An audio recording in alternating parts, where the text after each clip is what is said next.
Diagram बनाया, पहले मैं आपको डायग्राम समझा देती हूँ।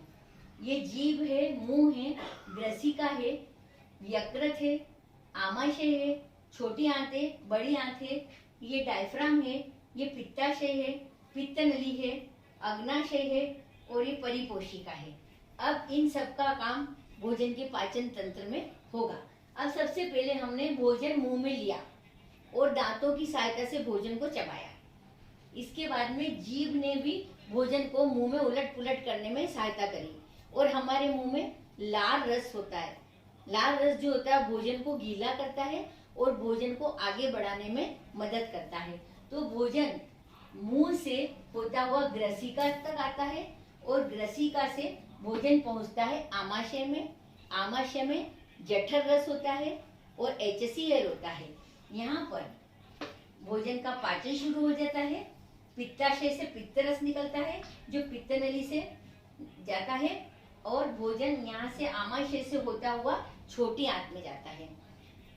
जो जानवर घास खाते हैं उनमें छोटी आंत बहुत लंबी होती है और जो मांस खाते हैं उनमें छोटी आंत की लंबाई कम होती है। छोटी आंत बहुत लंबी होती है इसलिए ये कॉइल्ड फॉर्म में होती है, ताकि ये एक सिस्टम है, ऑटोमेटिक ऐसा सिस्टम बना हुआ है कि छोटी आंत एक कॉइल्ड रूप में रहती है शरीर में, ताकि ये जगह को कम घेर पाए। अब इसमें आमाशय से होता हुआ भोजन छोटी आंत में आया और छोटी आंत से बड़ी आंत में गया और वेस्ट प्रोडक्ट गुदाद्वार द्वारा निकल गया। ये एक आउटलाइन थी। अब हम इसको डिटेल में देखेंगे। हमने भोजन यहाँ तक हम आ गए थे कि भोजन आया है आमाशय में। आमाशय में भोजन का पाचन होता है। इसके बाद में इस आमाशय में जठर ग्रंथियां होती है और HCl होता है। एक क्वेश्चन आता है कि आमाशय में HCl होता है, परंतु वो HCl जो हाइड्रोक्लोरिक अम्ल जिसको कहते हैं वो आमाशय को नुकसान क्यों नहीं पहुंचाता है? तो इसका एक आंसर है कि आमाशय में एक लेयर होती है जो आमाशय और HCl को डिवाइड करके रखती है। तो जो HCl होता है वो आमाशय की दीवार को नुकसान नहीं पहुंचाता है। बहुत सारे इसमें एंजाइम्स और सिक्रेशंस मिल जाते हैं और ये भोजन चला जाता है छोटी आंत में। छोटी आंत में भोजन का अवशोषण होता है और यहाँ से भोजन जाता है बड़ी आंत में। बड़ी आंत में केवल जल का अवशोषण होता है और जो बिना पचा भोजन है और वेस्ट प्रोडक्ट है वो बड़ी आंत से होते हुए गुदा द्वार के द्वारा बाहर निकल जाते हैं। तो एक शॉर्ट में मैंने आपको ये बताया। इसमें बहुत सारे कार्बोहाइड्रेट, प्रोटीन और जो फैट होते हैं उनका भी पाचन होता है और एंजाइम इसमें मदद करता है। इससे एंजाइम की क्रियाशीलता बढ़ जाती है। छोटी आंत में उंगली जैसे छोटे छोटे प्रवर्ध निकले होते हैं जिनको दीर्घरोम कहते हैं और ये दीर्घरोम क्या करते हैं कि इसकी अवशोषण की सतह को बढ़ा देते हैं। एक क्वेश्चन आता है कि दीर्घरोम के क्या कार्य है और दीर्घरोम किसे कहते हैं? तो छोटी आंत में छोटे छोटे प्रवर्ध जैसी रचनाएं होती है जो दीर्घरोम कहलाती है और ये अवशोषण का क्षेत्रफल बढ़ा देती है। ये दीर्घरोम का उपयोग है। तो मैंने एक शॉर्ट में आपको बताया। अब मैं एक टोटली लाइनर आपको एक डायग्राम दूंगी जिसके हिसाब से भी आप इस क्वेश्चन को डील कर सकते हैं। अभी हमने डिस्क्रिप्टिव देखा था, अब हम एक लाइनर डायग्राम बना रहे हैं जिससे हम एक आउटलाइन डाइजेस्टिव सिस्टम की याद करके उसको अपन डिटेल लिख सकते हैं।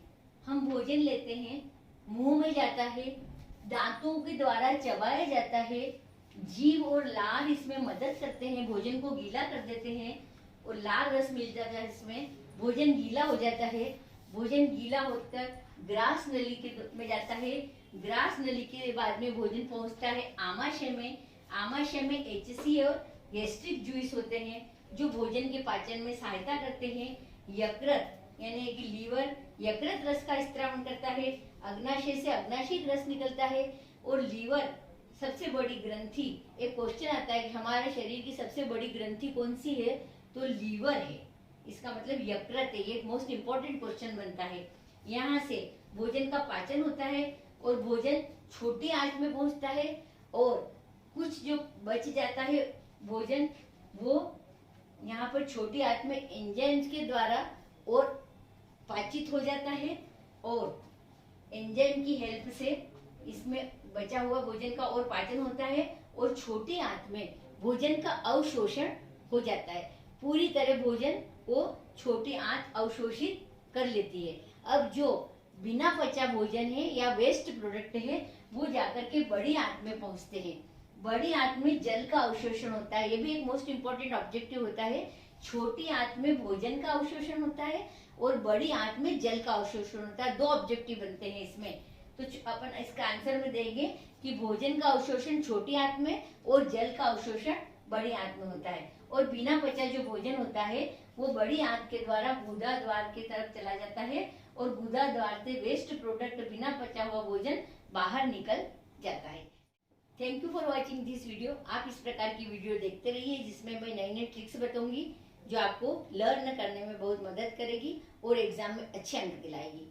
Thank you.